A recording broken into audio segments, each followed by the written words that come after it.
नमस्कार दोस्तों, कथकही में आपका स्वागत है। चलिए सुनते हैं आज कथकही में 73वीं और गेस्ट राइटर सीरीज के तहत 26वीं कहानी। आज के कहानीकार हैं शंखधर दुबे जी, जिनकी रिहाइश दिल्ली में है।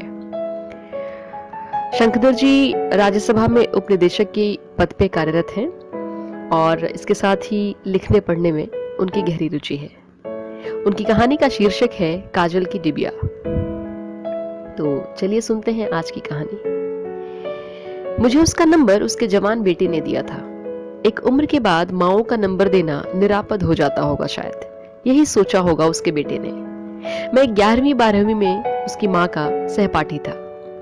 माँ के सहपाठी से मिलकर वो बहुत एक्साइटेड था। वह चाहता था कि मैं तुरंत उनकी माँ से बात कर लूं। माँ को अच्छा लगेगा, पर मैंने विनम्रता पूर्वक मना कर दिया था।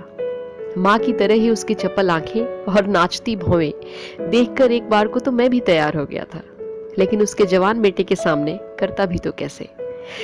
दूसरे हमारे उसके बीच 25 साल का अजनबी वक्त बह रहा था, लेकिन जाते जाते वो एक उम्मीद दे गया था कि वह घर जाकर मम्मी को मेरा नंबर दे देगा। वह माँ की तरह ही बाय बोलकर चला गया। मैं अवाक देखता रहा, जैसे बाय कहने का भी कोई गुणसूत्र होता होगा। रोज से थोड़ा ज्यादा खुश होकर मैं भी घर लौट आया। जाती सर्दियों की चांदनी रात थी।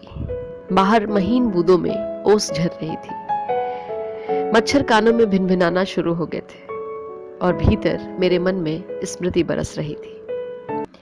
वे अनकही मोहब्बतों के दिन थे, पर मेरी मूक प्रार्थना उन तक पहुंच गई थी। 12वीं के बोर्ड के पेपर शुरू होने से कुछ दिन पहले ही एक दिन दीवार से मुखातिब होकर मैंने ये कहने का साहस कर लिया था कि कुछ लोगों की आंखों में काजल कितना प्यारा लगता है। उसने सिर उठाकर बड़ी कातर आंखों से मुझे देखा था। यह वाक्य जाने क्यों मेरे भीतर मच्छरों की गुंजन के बीच बजने लगा। पुरुष अपने प्रेम की डींग हाँक सकता है, सोचता हूं मैं, पर औरत का हृदय एक विशाल कब्रगाह होता है, जहां वह जाने क्या क्या दफना कर आती है और अतीत की उन मजारों पर फातिहा भी नहीं पड़ सकती है।